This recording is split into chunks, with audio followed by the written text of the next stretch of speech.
That's funny as hell. So that's what you chose to do today? No, it's not. It's what you chose to do today. Two customers are arguing about who got to the pump first at a gas station in West Palm Beach, Florida. That is crazy, y'all. Look at this. She's stopping the whole pump because she want to pump gas. The man filming believes the woman at the pump cut him in line. She just swooped in on you? Yeah, she put her card in Are there. you kidding me? No. I scooped up on you?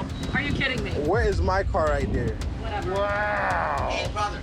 Man. You're kidding me, right? That's No, crazy. he's not. He's not kidding you at all. Okay. Huh? That's crazy. Like, you see this whole thing right here, bro? Just, you know what? You a better person. I'm just looking at this shit. It's funny, bro. Like, The man does a good job of laughing off the seemingly rude behavior, oh, man, yo. but he's in for a big surprise. Keep that rolling, dude. Keep that rolling. This dude's crazy. Yeah, for real. When the woman finishes fueling up, she does something that leaves the man speechless. Gas tank on this side. Yes, it's on I'd this like to pay side. for your gas. What would you like? How much do you want? She buys him nearly $60 worth of gas. Yes, it's on I'd this like to side. pay for your gas. What would you like? How much do you want? Which goes to show, customers may not always see eye to eye. I scooped up on you? Are you kidding me? Where is my car right there? Whatever. Wow. But that's not a reason to add fuel to the fire. Yes, it's on I'd this like to side. pay for your gas. What would you like? How much do you want?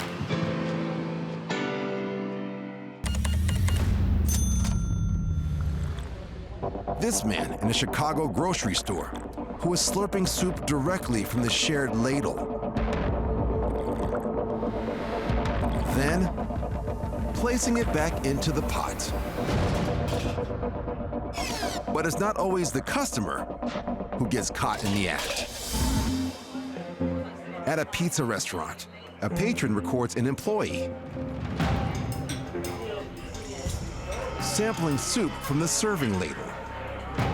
This whole place is on something. The quintuple dipping antics continue, much to the apparent horror of nearby diners.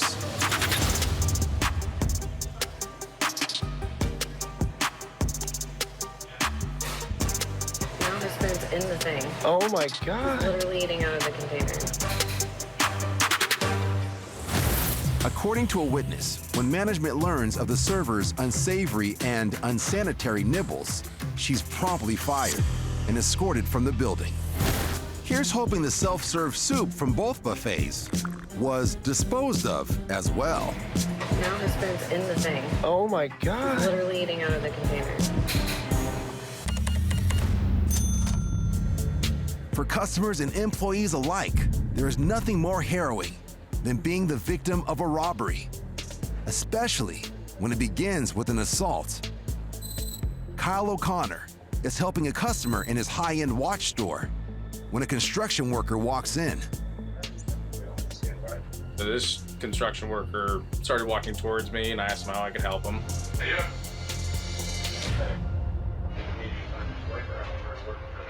He said, yeah, we're here from PG&E. We have to do some work on the building. But at the same time, I noticed that there was two other guys outside. One just walking up and then one hanging out over in the corner. Still not abnormal yet at that point, but a little weary. I glanced down at the clipboard and there was just a bunch of writing. But by the time Kyle realizes something is off, it's too late.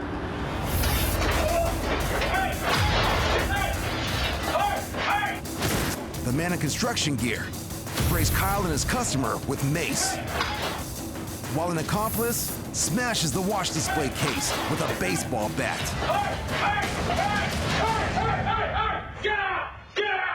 Incredibly, seconds after being maced, Kyle is able to dial 911, grab his gun, and run the would-be robbers out of the store.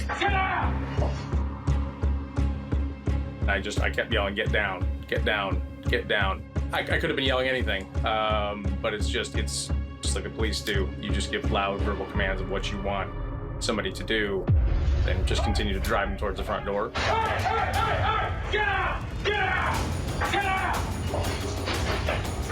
I think the last thing they expected was to, encounter me. Police arrived 90 seconds later, but the smash and grab thieves managed to get away. And though they escaped empty-handed, they do manage to cause $5,000 worth of damage. You're good, man.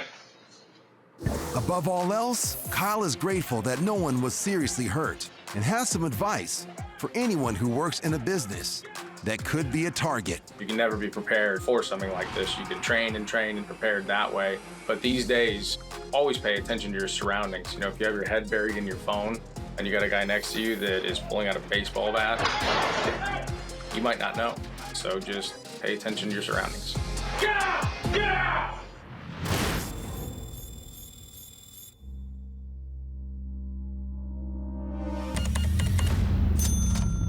Shut the up.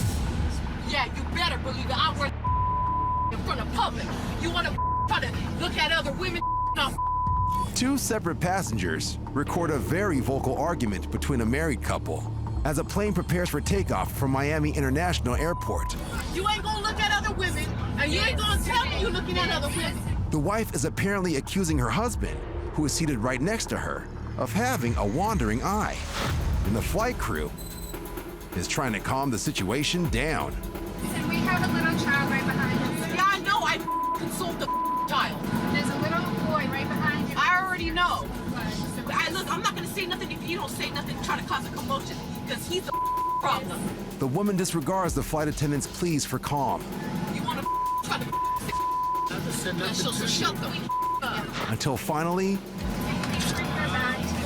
I'm not bringing my back to the wife. the attendant informs the woman that she must leave the plane. You're going out of control. I'm gonna prison right now. You shut the up. Shut the okay. And that's when things go from turbulent to violent. Oh, you gonna come up? Yeah, man, I'm getting up. Man, get up. You're assaulting me, man. Oh, I'm assaulting you? Yeah. All right. Here, I'm assaulting you? The woman strikes her husband from behind with a laptop, injuring an attendant and a passenger in the process. I'm gonna get my purse. The woman collects her carry-on and is met by a member of the flight crew in the aisle. Yeah, I'm coming. I'm going over there. You're gonna be charged. Fine, whatever. Once off the plane, the couple is met by airport security, but reportedly refuse to cooperate. The husband is put on another flight.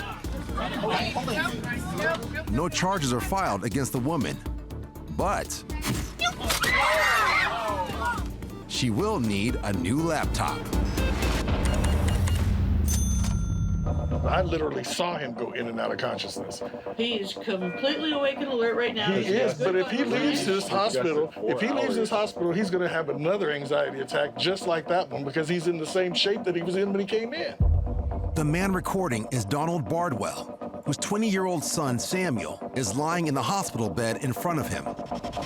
I knew he was a healthy kid, so something was wrong, and I wanted to get to the bottom of it. Samuel is here because he collapsed during a college basketball practice. At the end of the conditioning, I noticed that I was getting really weak, and I went outside to get a drink of water, and I ended up falling out on the lawn. And about 5 minutes later, one of the coaches saw, and he called 911 to get the ambulance. I was unconscious for a little bit, but then I came to, and I was still really weak at that point. Making matters worse, Samuel needs his anti-anxiety medication, but the doctor who attends to him is refusing. The head woman, she didn't think there was anything wrong with me, but then she hasn't even talked to me or assessed me at that point. He doesn't have Klonopin because he doesn't have his Klonopin. That took 4 hours to get to us. What am I supposed to do? I'm sorry, sir. You were the least sick of all the people who are here who are dying. I don't know why she was so upset about it, It was like, we didn't ask her for anything more than just find out what's wrong. Yeah, sit up. Sit up. Dude, Sit up. Sit up. I'm having you sit up. I can't get up. Put your hands on here and pull yourself up. I cannot do that. Yes, you can. I cannot do it in the ambulance. I cannot do it now. You can do it now. I just tried to inhale, and I even told her I cannot inhale. You can't inhale. Wow, he must be dead. Are you dead, sir? I couldn't understand why she wouldn't try to at least fix him or try to get to the bottom of why he was there. That was her job. Her mocking turns to straight-up accusations when she's informed of what treatment the young man received in the past. They gave him fluids and they gave him something, a pill. I don't know what they gave him. Yeah. For what? For his pain and for the anxiety. So you need narcotics? Is that what you need? Here we go. Do you need narcotics? Did I say any narcotics? I just need pain reliever and anxiety medication. Because I'm in pain and I have anxiety. But she was so convinced that she was right and that we were there for whatever reason she thought we were there for, she didn't even care that we had her on film. If I could get up off this chair, I really would, but yeah, I can't. you really should, because this is ridiculous. I can't, and you're not going to keep tugging. I'm full of Mm-hmm. I'm not going to say I was, like, used to it, but, you know, as a black man, you know, in a primarily white city, I already had experiences like that before, but not with the medical field, so that was a little new to me. I'm not saying anything different than what I've said the whole time. Like me. No, you have changed your story every time. Whoa. The uncomfortable encounter finally comes to an end, but not before one final, unprofessional parting shot. Put an IV in him, give him a liter of fluid, and we'll get him out there. That's what he says he needs. He's obviously a doctor, and he knows what he needs. She sent a different nurse in there to do all the work, and she didn't even want to see us after that. It ends up being one of the doctor's last shifts. Now, don't try to tell me you can't move. Come on, sit up. Once the news media gets hold of the video, the doctor is banned from working at this hospital in any branch of its group. Meanwhile, a hospital CEO apologizes to Sam on behalf of the medical group. But the experience still haunts this family. Sam told me personally, he's like, I'm never going back to another emergency room. I don't know why that they treat me this way. I haven't done anything to deserve it. I still have the same mindset. Like, I don't go to emergency rooms or hospitals unless I'm, like, near dying. So, I mean, that's never really gonna leave me. He can't inhale. Wow, he must be dead. Are you dead, sir? It is my discretion whether if I want to put you in a vehicle or not, and I'm choosing not to. According to this car rental agent, the customer he is refusing service to was rude to him after he went out of his way to drive her to the bank to straighten out her payment method, which ultimately didn't satisfy the needs of the car rental agreement. You can go to a different location if you like. I know there's one in Rockingham. Southern Pines has one as well. But I'm not renting you here. See, not just you're too. Ma'am, I gave you a ride to the bank, got you back to the bank, got you back here. You then said I had a smart-ass mouth, so I'm not putting you in the car. Not here. Like I said, you can go to a different location, completely fine, but if you want to pick up from Laurinburg, no ma'am, not today. You are a real, genuine piece of pure joy. Okay. Yeah, really helpful. Of course, no problem. Yeah. You're very welcome. You're welcome. Not making any headway with her name calling, the customer pivots to a seemingly random accusation. I feel offended. Why? I know why you're doing this. Why? Because I'm white. I literally just put a white lady in the vehicle. I know, and then... So what's the problem? Because I'm white, and you offended me. What? I feel offended. How? Why? Because I feel like you're discriminating against me. I'll see it off your tongue. Yeah, call anybody. So offended. Okay. What's your name? Trey.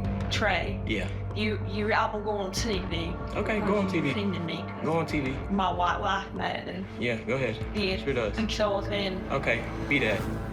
With that, the customer leaves the location. See, not just you're too. And the agent can get back to work, though he does quit his job soon after the incident.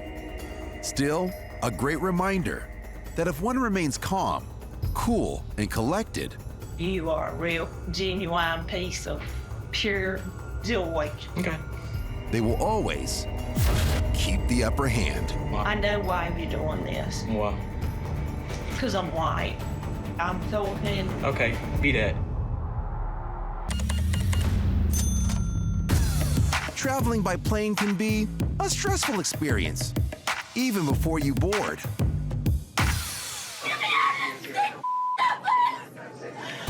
What? Get me out of here!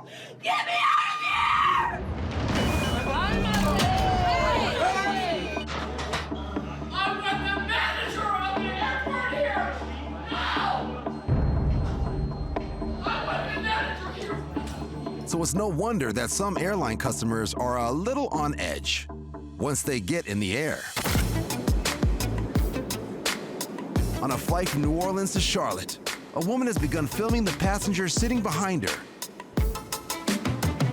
because he has, apparently, been intentionally hitting the back of her reclined seat as he tries to eat his lunch. What's your problem? I asked you politely if you was not disturbing trying to eat. Just eat up, and you just decided to push it right back in the middle of my meals again. And so I think it's quite an ignorant thing to do. Is it? But I don't have feels. It's your problem. I don't have one. Cool. The man continues to hit the woman's seat, and the woman, who claims to have reclined her seat to assist with a medical condition, refuses to move it, which eventually causes the man to upgrade from slaps to punches.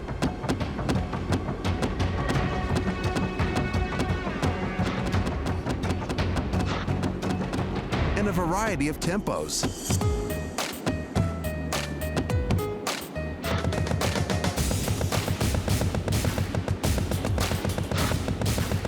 Finally, after nearly 6 consecutive minutes of this man-made turbulence, she alerts the attendant. Yeah, the man behind me is continuously, purposefully banging into my seat. But according to the woman, to her surprise, she is the one slapped with a disturbance notice and threatened with removal from the plane. But regardless of what side you fall on, perhaps the most important thing to remember is this: flying can be rough on everyone. So be as nice to each other as you can. At least until you get back on the ground.